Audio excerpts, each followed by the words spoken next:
Hello, beautiful souls. Tonight I am going to talk about resistance and why it can be your worst enemy. As most of you probably know, we want to get into that aligned, centered state, that 0 point frequency where we don't have anything pulling us off into our masculine, and we don't have anything sort of pulling us off more heavily into the feminine. We've just got that perfectly weighted balance where we can birth and create new. And that's how we are become creator beings, is by having that perfect balance and merge to create anew. And when we are out of balance somewhere or another, or B, have like a trauma blockage or limiting belief or even toxin in our physical body, those are all things that are going to create resistance to the flow of energy going through us. So imagine for a moment that your body is like a big battery, and we have source energy coming down from the great central sun through our sun, down in through our crown chakra, running through all of our chakras and grounding into Gaia, grounding into Mother Earth and into the Earth's core. Many teachers have said, one of my faves, Roxanne from Earth 1111, hey Roxanne, she talks about how we are the acupuncture needles of the earth, that we are there to receive those energies and ground them into the planet, in order to help Gaia in her ascension as well. So just imagine yourself as sort of that acupuncture needle of the planet kind of function. But in that, we have energy running through our physical vessel. And so we need that energy to run through as smoothly as possible. And wherever we have density, like toxins or trauma or limiting beliefs, or even just like dense food in our system, those kinds of things, that's when those are the blockages or the resistance that energy is going to encounter. Okay, so that's at the sort of physical body level, how the flow is working. Now, energetically, when we can get ourselves aligned and centered and balanced and in the flow of energies, life starts to get a whole lot easier and more interesting. The universe wants us to be an acupuncture needle. The universe, God, source, wants us to be constantly receiving source energy and source light. We are not meant to be off balance or we are, because we're meant to learn lessons and tie up karmic lessons. But we'll get to that in maybe another video, but maybe a little bit in this video, we'll see. Anyways, so we are here to learn lessons, and that's what happens when we're off kilter, is we learn the lesson that we need to learn that brings us back into alignment, back into center. But the whole goal is for us to be receiving, for us to be receivers, those acupuncture needles, which is, I love that analogy. So thanks Earth 1111 for that one. So when we are in that aligned state and our energy is in that aligned, balanced state, that's when we enter the flow. And when we enter the flow, that's basically when we're receiving life, when we're receiving energy as it comes to us from source, and we are carrying out the actions or the activities or the life work or the mission work, if you want to call it that source wants us to carry out. So when we're constantly acting in alignment with that inner guidance, our intuition, our head, heart, hands, like we are acting in alignment with the energy that is flowing through us in the moment, and choosing not to act on those lower, denser, lower vibrational energies. But when we're staying in that high vibrational state, aligned, centered, and action oriented in alignment as well, like that our head, heart, and hands are all aligned and we're taking action from that aligned place, that's when we start to become in the flow of life. That means all the abundance that Source, God, has for us is flowing to us without any resistance in the way. But it's when we start to get in our ego mind, which happens when we get off kilter or off balance, and we can get off balance in any of our chakras. We have 7 chakras that encompass our sort of physical body. Well, even the 7th is the crown still, but and there's many more above that, but I'm just focusing on the 7 sort of physical chakras right now. If we're off balance in the masculine and feminine, any of those energy centers, so the root, the sacral, the solar plexus, the heart, the throat, the third eye, the crown, if we are not perfectly balancing our masculine and feminine energies in each of those energy centers, that's going to create a blockage where we're off kilter, where the energy no longer can flow perfectly vertically in. It has to go around. It has to find the way through. It's like we want to thread that eye of the needle. That's another one from Earth 1111 that I've learned. Threading right through the eye of the needle. It's that 0 point. We want all of our chakras to be aligned, balanced in their feminine and masculine qualities. And that's when we can thread that needle, when we can get into the flow where we really are receiving guidance from Source to carry out our mission, our purpose here on this earth, to be that acupuncture needle. But there's more than just being an acupuncture needle that we can do.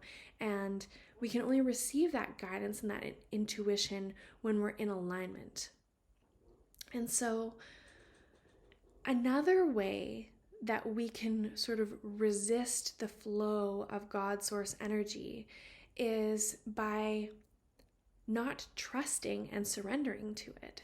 So when you receive guidance that says, don't go to that party tonight, or nope, don't meet that person at the coffee shop, or nope, don't fight the kids on this, or whatever it might be, that's when you're in alignment, that's guidance from Source. Like, listen to that intuition. Because as soon as your ego starts to step in and try and control the situation, to say, oh no, but it's a party, you'll have fun. That's your ego trying to fight for the driver's seat. Because you either have your higher self, your Source connected higher self in the driver's seat, or you have your ego in the driver's seat. And the ego is always trying to get in the driver's seat and is always trying to control the situation. And when you allow that ego to pull you off center somewhere, whether they're saying, oh yeah, but you always have fun at parties, you're the life of the party. Well, if your body and your intuitive guidance system is telling you that you're tired or you're not feeling up to it, or that no, you probably shouldn't go to this party tonight, and you know in your heart that you don't want to go, and your ego's like, no, don't be a buzzkill, don't be a negative Nancy, get your heels on and go. It's like, okay, is that a limiting belief that's telling me that I'm a buzzkill if I don't go to the party? Is there, some conditioning, some social programming that I have there that if I don't go to the party, then I'm a total lame ass? Like, what is the ego aspect that's coming in? Is it attacking your self-worth? Is it attacking your safety? Is it, is it saying, well, you're not going to have any friends if you don't go to this party, so you better go or you're not going to have any friends? Like, that's, your safety, your ability to be loved, your ability to be liked. So if you're tying your safety, your self-worth, your ability to act and take action, your ability to love or be loved, your ability to speak your truth, if your ego is attacking any of those areas, it's pulling those energy centers of your chakra off kilter. It's adding resistance to the flow of the energy that's coming into your body.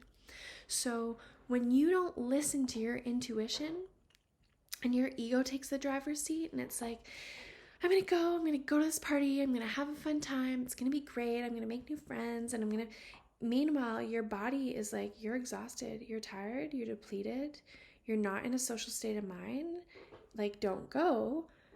And then you just go anyways. It's like, maybe you're going to realize that you should have listened. Like 99 times out of 100, when I do something against my better judgment, against my intuition, what my intuition is trying to tell me, or what my body is trying to tell me, because to me, they're one and the same, they're connected, I always regret it.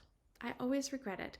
There are those few times where it'll be my ego trying to get me to stay home. Like you've got to know your ego too. You've got to know. For some of you, it might be the opposite. Your intuition is trying to tell you, go, have fun, lighten up, make a few friends, have a good time. You will have a good time when you get there. And your ego's like, no, you never have a good time when you go to parties. Parties suck. You never even meet anybody interesting. Blah, blah, blah, blah, blah. Limiting belief. Whenever you let whatever the heart space is telling you to do, my heart, your heart space is not going to be like, don't go to that party, Sheena, you won't like it. The heart space is going to be like, you're depleted right now. You need rest. Rest is what you're feeling. Like, it's not ever going to make you feel bad or guilty or shamed or like you should do something.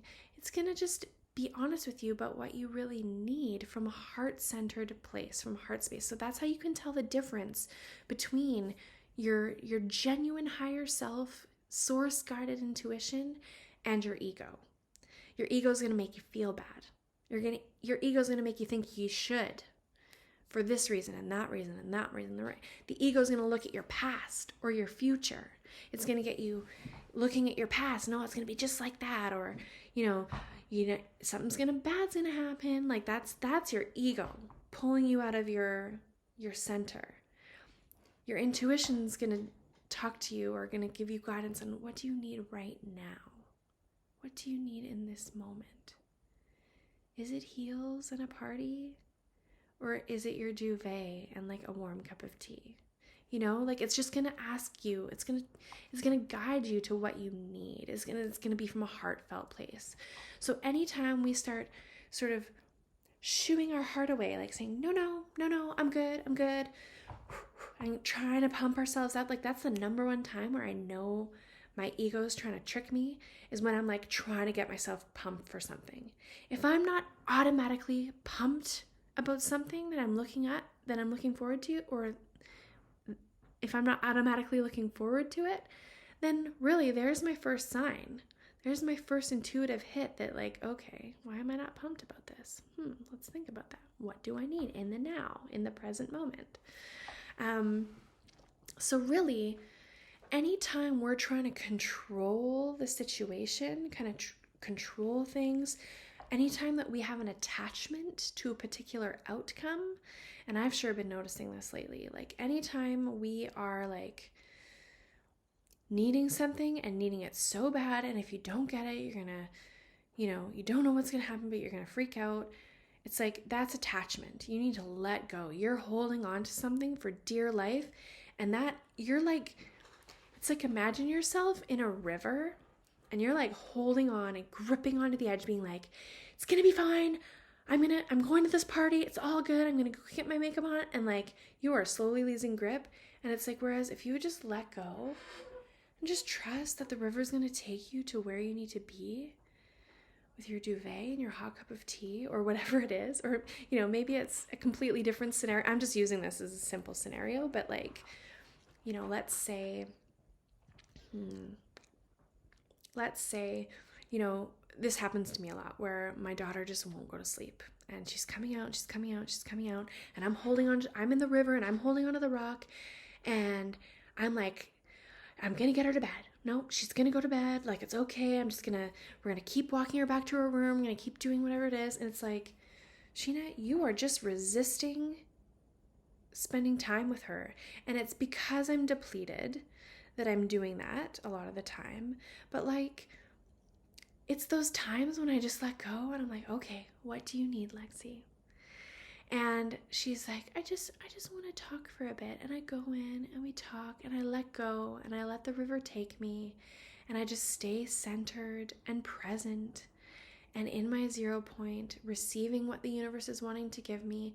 And it's like we end up having these magical, like relationship altering in a positive way conversations. And it's like the universe was just trying to get me on my highest timeline, building the best possible relationship I can with my daughter. I could have fought her all the livelong day and ended up on my couch watching Netflix with my daughter crying in the next room because I won't go lay with her or sit with her or hear what she needs to say. That's my lowest timeline that I was fighting for 5 minutes ago. But when I just let go and let the river take me and just like surrender to what's happening in the now, in the present moment, no matter how frustrated I might feel, I go and I take the 5 minutes and she's out like a light, and I had a magnificent conversation with her that strengthened our bond, our relationship together. So those are just a couple of examples of like, get out of your own way. Let your higher self take the driver's seat. And sometimes all your higher self is saying is let go. Allow the flow of energy to flow through you. Allow the flow of life to come in. You know, your daughter just wants to have a conversation with you. Or your body just needs to rest and drink some tea right now because your immune system needs bolstering or whatever it is. So when we allow the flow of life to come through, like staying home from the party or, having that conversation with my daughter at bedtime or whatever it might be, that when we're in that flow of life, that's when abundance flows in. That's when love flows in. That's when all those peaceful energies that you have worked so hard to maintain and to, be in your meditation practice, in your spiritual practice, in your introspection and your reflection, that's when all of that can come back to you. Or you can resist and have a horrible night and be stressed and, have your nervous system be totally out of whack and go and have a horrible sleep yourself because it wasn't a smooth night. Or you have that 5-10 minute conversation. You stay home for the evening, you get what you need, and more of what you need flows your way. More abundance flows your way. More peace, calm, and tranquility flows your way. So if you notice yourself like running up against brick wall after brick wall after brick wall, what are you resisting? Where are you creating a blockage? Where is the imbalance in your chakras? Or simply, what part of life are you resisting?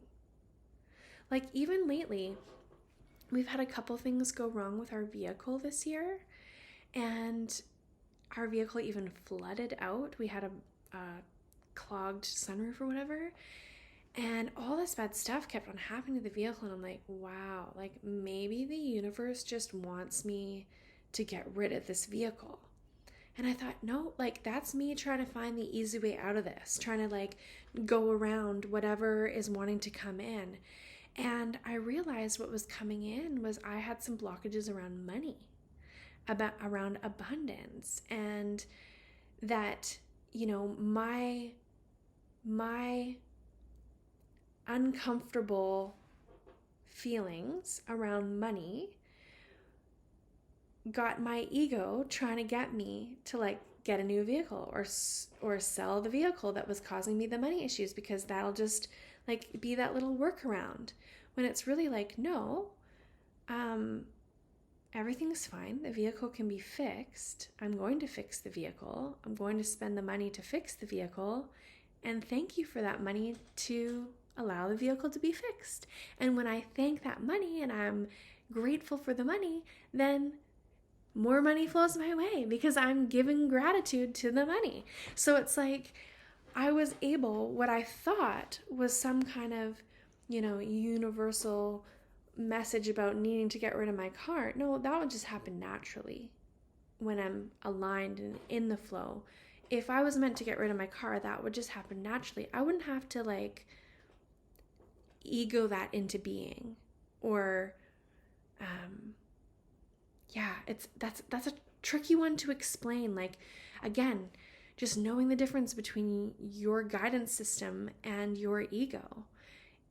And your ego is always trying to just circumvent something. It's trying to work around. It's trying to avoid pain somewhere. Actually, a great book that I read, I think it was called The Untethered Soul. I think that's where this one is from. Untethered Soul talks about, it might even be his follow-up one. His follow-up book, what was it?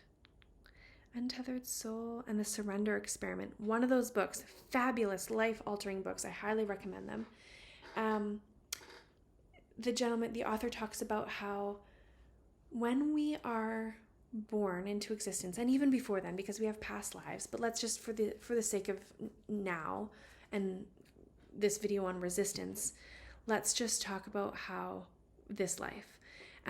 So when we're born, let's say something happens to us, like our mom leaves us alone in an incubator for an extended period of time. This happened to me, legit. I was born 9 weeks premature and I was left in an incubator. My mom was there, but like I was separated from my mother. Okay, so now I've got a wound. It's like, imagine that's like that little trauma right there.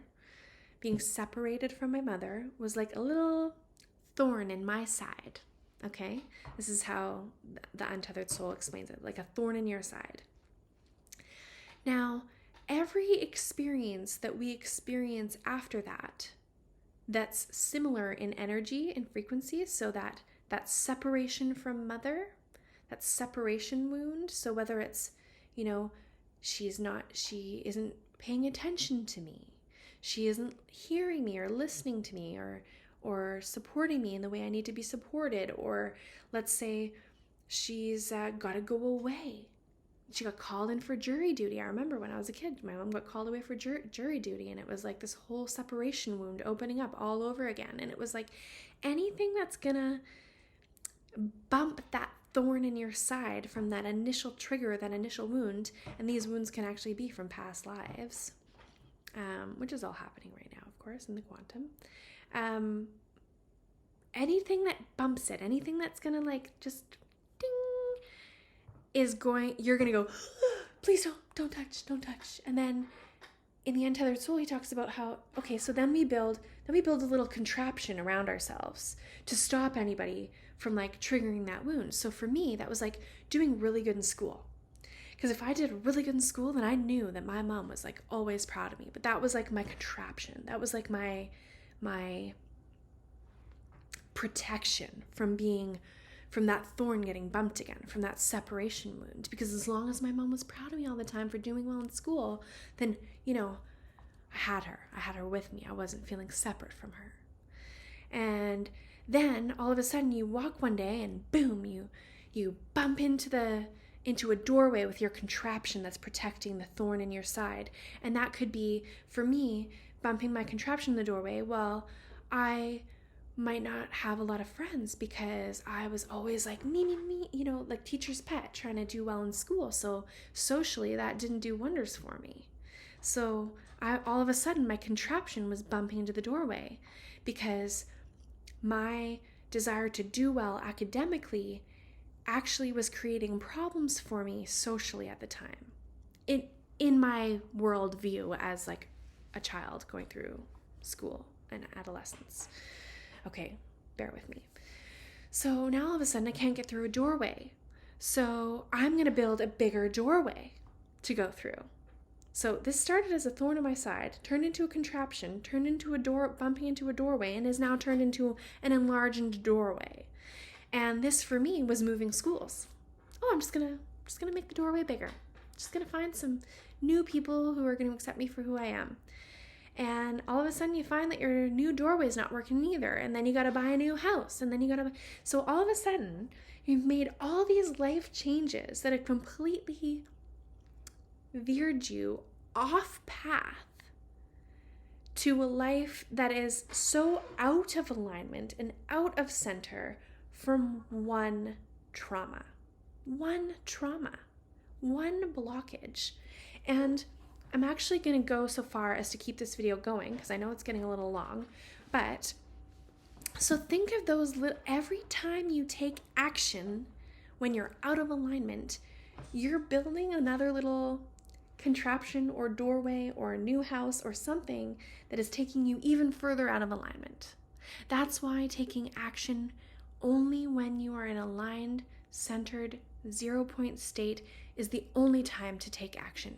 It's darn near impossible, especially if you have children, but really try, especially when it comes to major life decisions like moving schools, relationships, partners, those kinds of things, because you want to make sure that you're not just building a device or a bigger doorway that's just going to lead you even further off path and cause you ultimately more grief and lead you to other traumas. It's basically the universe's way of just saying